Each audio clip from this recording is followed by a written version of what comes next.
کبھی کبھی شعر اشعار پڑھتے ہیں نا بیان میں تقریروں میں، یہ ایسے ایویں نہیں ہے، ہاں جی کچھ موقع ایسے ہوتے ہیں جہاں شعر پڑھنا چاہیے، یہ بھی مصطفیٰ کریم کی سنت ہے۔ سبحان اللہ۔ آقا نے جب دیکھا نا کہ واہ بھوکے ہو پیاسے ہو پھر بھی لگے ہو، واہ مہاجرین واہ انصار، تو میرے نبی نے ایک شعر پڑھا، کہیں تو وہ شعر سنو گا۔ حضور دیکھ رہے ہیں صحابہ گر پڑھ رہے ہیں، ان العیش عیش الاخرہ، ان العیش عیش الاخرہ فاغفر للانصار والمہاجرہ، فاغفر للانصار والمہاجرہ، فاغفر للانصار والمہاجرہ۔ جس وقت میرے نبی نے انصار و مہاجرین کی اس جام بازی کو دیکھا، فرما ان العیش عیش الاخرہ، بے شک زندگی آخرت کی زندگی ہے، دنیا کی زندگی کچھ نہیں ہے۔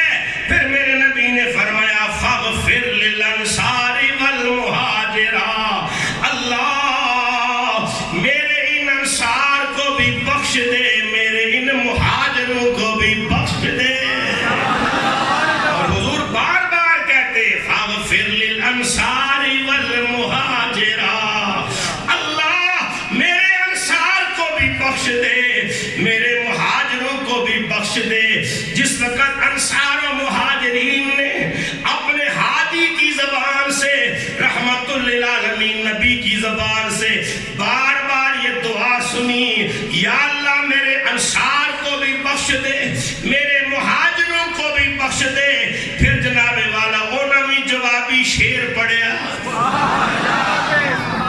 انصار جو لگے ہوئے تھے نا غار کھودنے میں، خندق کی کھدائی میں، وہ مہاجرین جو خندق کی کھدائی میں لگے ہوئے تھے، انہوں نے کہا حضور ساڑھے واسطے شعر پڑھ رہے ہیں اور ساڑھے واسطے بار بار بخشش اور مغفرت مانگ رہے ہیں، تو پھر جناب انہوں نے شعر پڑھیا۔ سب کے سب صحابہ کہتے ہیں نحنو الذین بایعوا محمدا، نحنو الذین بایعوا محمدا علی الجہاد، علی الجہاد ما بقینا ابدا، علی الجہاد ما بقینا ابدا۔ اور ہم وہ ہیں جنہوں نے اپنے مرشد کے ہاتھ پر بیعت کی ہے۔ پوچھا صحابہ کس بات پر بیعت کی ہے؟ ہم نے اپنے مرشد حقیقی محمد عربی کے ہاتھ پر بیعت کی ہے، اس بات پر کہ سونیا جب تک زندگی کی آخری سانس ہے تب تک ہم بھی تلوار اٹھا کے اسلام